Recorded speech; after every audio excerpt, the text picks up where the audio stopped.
You think you're so smart. Think you got me wrapped around your little finger. I'm on to you. Mark Zed, if you even play that champ. I know what you've been trying to hide from us. But I'll get back to that because the LCS is back, baby. We had a great weekend of series, and we finally got to see all of the teams in action. And it went exactly how I expected it to. Starting the weekend off, Cloud9 looks like they could be the best team in the league after winning 2-0 against Team Liquid. More like Team 20 Eyes, am I right? Despite being down early against Team Liquid, Cloud9 was able to bend, not break, and be able to take the game back after APA had a heroic Azir shuffle in a crucial team fight. This play helped him secure Player of the Week for the whole LCS this week. Vulcan and Blabber were missing some skill shots, but I'll write that off as week 1 jitters until they prove me otherwise.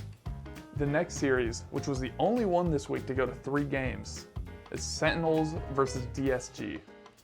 Last week I said Sentinels was DSG 2, but I gotta completely take back that statement, because DSG 2 looked a lot better than Sentinels, considering they won 2-1 and looked like they should have been able to win all 3.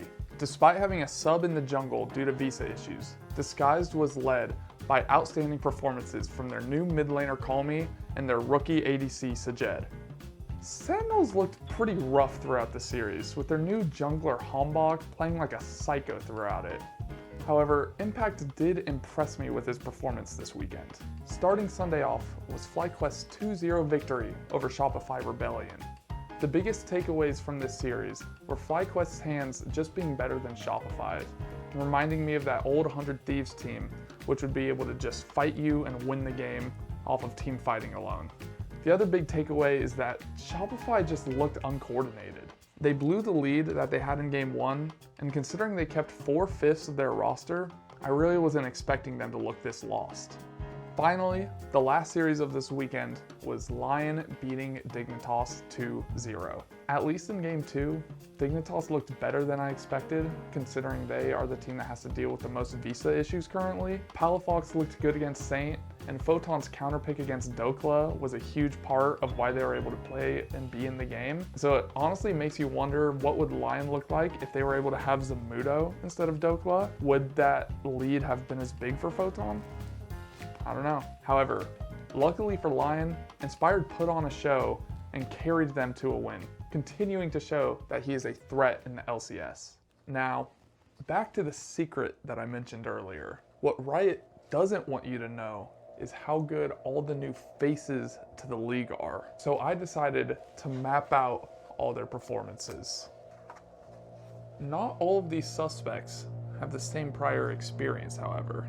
Some of them are temporary substitutes for people with visa issues. Some of them are rookies, new to Tier 1 and to the LCS. And some of them have experience in other Tier 1 leagues, but this is their first time in the LCS. I place them so that way the underperformers are at the bottom and the overperformers are at the top. If you can believe it, winning makes you look better than losing. Who would have thought? Starting with the Dignitas bot lane, subbing in for FBI and Ignar, it's Mobility and Breezy. For being a last minute sub and having to lane against Berserker and Isles, honestly they did fine. However, I can't really say the same for Zinni, who although showed up late due to visa issues, just wasn't looking as dominating as some people online said he would be. However, there were definitely a lot more issues with Shopify Rebellion other than Zinni, and this was his first series, so I'm definitely not writing him off yet. Morgan and Hambach, who both have LCK experience playing for Bro, looked fairly disconnected from their teams during certain points in the series. I'd like to see both of them be able to step it up next week after having more time to be able to practice with their teams. FlyQuest technically has 2 new faces since Gatghost played a couple of games in the LCS last year. Sorry, Gatghost. But they both looked great. Cryogen looks like he has some clean mechanics, and Griffin led FlyQuest to a series win. Finally, Disguised has 3 new faces, with their last minute sub Kizno, who honestly played better than anyone would expect from a substitute. Call Me has some prior tier 1 experience, and he showed it. He's looking like he could go against some of the top mids in the league. But the star of the show was absolutely their rookie ADC, Sajed. He had an incredible debut and showed why he was the person who was called up to replace both Masu and Rahel. Now that we've gone over that, we can look at the upcoming matches and make some of our predictions. Starting with the 1-0 matches, we have Cloud9 versus Lion. Cloud9 definitely seem like the favorites, but there are some good storylines to follow. I believe for the first time, Berserker is going to be going up against his old support in Sven, both playing at the ADC position. And Isles is also going to be looking to go up and beat his old team in C9. APA is going to continue to try and be a positive force for Cloud9, and we get to see another series between Blabber and Inspired trying to see who is possibly the best jungler in the LCS. Although I don't think it'll be a stomp, I am predicting Cloud9 to win 2-0 against Lion. Now, what I think will be the most entertaining series of this weekend, it's FlyQuest versus Disguised. It looks like Kisno is still going to be playing for DSG this week, so he's going to have to face off against Griffin in the jungle. Sajed will be battling against Masu in the battle of the most valuable prospects. Despite their win over Sentinels, FlyQuest I feel just looked like the better team, so I have them winning the series 2-0. For the 0-1 group, we're starting off with the possible 2 worst teams in the league right now, which is Sentinels versus Dignitas. Impact is looking to keep up his form from the previous series.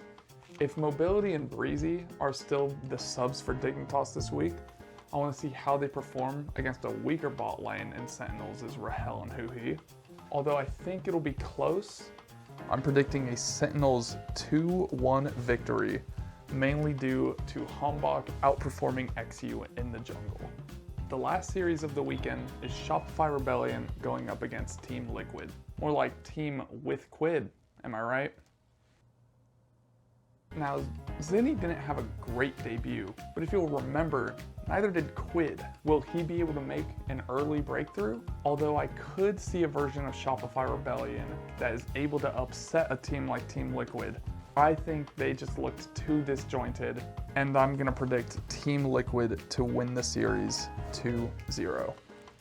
Thank you guys so much for watching this video. If you enjoyed, make sure to leave a like and subscribe so you won't miss out on any upcoming videos.